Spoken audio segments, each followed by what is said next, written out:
আসসালামু আলাইকুম ওয়া রাহমাতুল্লাহি ওয়া বারাকাতুহু।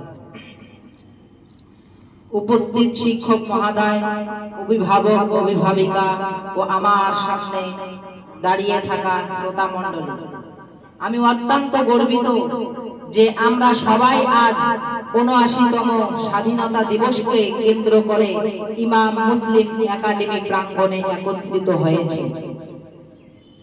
এই দিনটি কেবল একটি ক্যালেন্ডারের তারিখ নয়, এটি আমাদের অস্তিত্বের প্রতীক, আমাদের গর্ব, আমাদের মর্যাদা, আমাদের স্বপ্নের প্রতিচ্ছবি।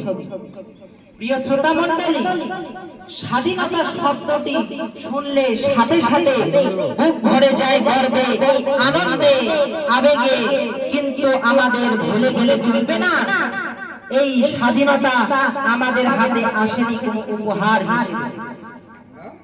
এটি এসেছে অসংখ্য শহীদের বুকের রক্তে, মায়ের চোখের জলে, বোনের ইজ্জতের বিনিময়ে, অগণিত ত্যাগ ও কষ্টের মধ্য দিয়ে। ভাবুন তো, সেই দিনগুলোতে কতজন তরুণ নিজের জীবনকে উপেক্ষা করে ঝাঁপিয়ে পড়েছিলেন যুদ্ধক্ষেত্রে। কতজন মা নিজ সন্তানকে বিদায় দিয়ে বলেছিলেন, যাও দেশকে মুক্ত করো। কতজন নারী নিজের স্বপ্ন, নিজের সুখ বিসর্জন দিয়েছিলেন দেশের জন্য। তারা লড়েছেন অস্ত্র নিয়ে, তারা লড়েছেন কলম নিয়ে, তারা লড়েছেন সাহস নিয়ে, তারা জীবন দিয়েছেন যাতে আমরা স্বাধীনভাবে নিঃশ্বাস নিতে পারি। তারা সব হারিয়েছেন যাতে আমরা মাথা উঁচু করে দাঁড়াতে পারি।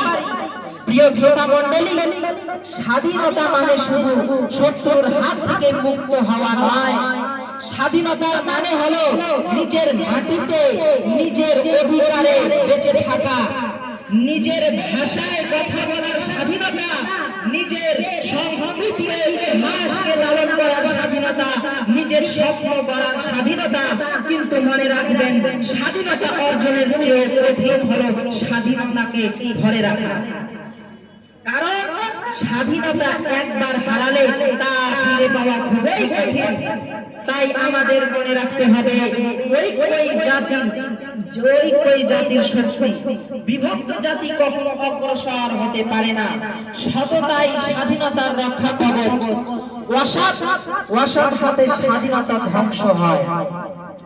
শিক্ষাই উন্নতির সোপান। শিক্ষিত জাতি উন্নতির পথে হাঁটতে পারে। দেশপ্রেমে আমাদের চালিকা শক্তি। দেশকে ভালোবাসা ছাড়া উন্নয়ন সম্ভব নয়। সম্মানিত উপস্থিতি, আজকের প্রজন্মের কাছে আমার আহ্বান হলো যে স্বাধীনতা শুধু উদযাপনের দিন নয়, এটি দায়িত্বের দিন। আমরা এমন কাজ করব যাতে ভবিষ্যৎ প্রজন্ম গর্ব করে বলতে পারে যে আমাদের পূর্বপুরুষরা শুধু স্বাধীনতা অর্জন করেনি, তারা সেটিকে মর্যাদার সাথে ধরে রেখেছিল। পরিশেষে আমি বলবো যে আসুন আজ আমরা প্রতিজ্ঞা করি, আমরা দেশের জন্য কাজ